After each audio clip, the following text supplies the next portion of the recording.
چاند کو خوبصورت کہوں یا سرکار کے چہرے کو خوبصورت کہوں؟ فرماتے ہیں جب میں نے غور سے دیکھا تو چاند میں تو داغ تھا. چاند میں کیا تھا؟ ارے آج بھی داغ ہے. ہاں کوئی کہتا ہے پیڑ لگا ہوا ہے, کوئی کہتا گڑیا سوٹ کاٹ رہی ہے, کوئی کہتا کچھ ہو گیا ہے, کوئی کہتا کچھ ہو گیا ہے. ارے نہ پیڑ لگا ہے نہ گڑیا سوٹ کاٹ رہی ہے. اللہ نے جب چاند کو بنایا تو جبریل علیہ السلام سے کہا جبریل دیکھو میں نے چاند بنایا ہے کتنا خوبصورت ہے. ہاں پروردگار بہت خوبصورت ہے مگر اس میں ٹھنڈک زیادہ ہے, تیری مخلوق کو تکلیف ہوگی. تو اللہ نے کہا اپنے پر کو مل دو تاکہ ٹھنڈک کم ہو جائے. تو جبریل نے چاند پر اپنے پر کو مل دیا تو چاند کی ٹھنڈک جلدی بولو کم ہو گئی. وہی داغ آج تک کے چاند میں ہے.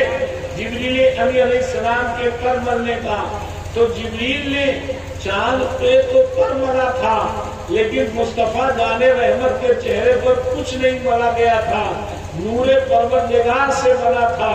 اس لیے چاند میں تو داغ تھا, میرے مصطفیٰ کا چہرہ صاف تھا. چاند سے تشبیہ دینا کیا یہ بھی کوئی انصاف ہے؟ ارے چاند میں تو داغ ہے مگر آقا کا چہرہ صاف ہے. سمجھ گیا؟ تو یوں تو میرے آقا ویسے ہی چمکتے تھے. حضرت صدیق اکبر تشریف لاتے ہیں. جانتے ہیں آپ جب کسی کو محبت ہوتی ہے کسی سے تو جب وہ چلتا ہے تسبیح لے کر کے تو کہتا بڑے پرہیزگار ہیں, ہر وقت بیچارے تسبیح مانگا کرتے ہیں, ہر وقت عبادت میں لگے رہتے ہیں, ہر وقت زبان چلا کرتی ہے, ہر وقت عبادت کرتے رہتے ہیں. اور جب اسی آدمی سے دشمنی ہو جائے تو آدمی کہتا دیکھو کیسے مکاری سے تسبیح لیے چلا جا رہا ہے, کیسے سر جھکایا جا رہا ہے مکاری سے. جب محبت تھی تب وہ عبادت و پرہیزگاری نظر آتی تھی اور جب دشمنی ہو گئی تو مکاری نظر آنے لگی. سیدنا صدیق اکبر سیدنا صدیق اکبر رضی اللہ تعالیٰ عنہ سرکار کی بارگاہ میں آئے. اس سے پہلے ابو جہل نے سرکار کو دیکھا تو ابو جہل نے کہا اے محمد تم بہت بدصورت ہو. کہیے معاذ اللہ, بہت بدصورت ہو. یہ کہا تھا ابو جہل نے. سن رہے کہ نہیں سن رہے؟ اور صدیق اکبر آئے اسی کے بعد. تو صدیق اکبر فرماتے ہیں اے میرے آقا آپ بڑے خوبصورت ہیں, آپ کے جیسا خوبصورت میں نے کائنات میں نہیں دیکھا. ابو جہل نے کہا بدصورت, میرے آقا نے کہا سچ کہتے ہو.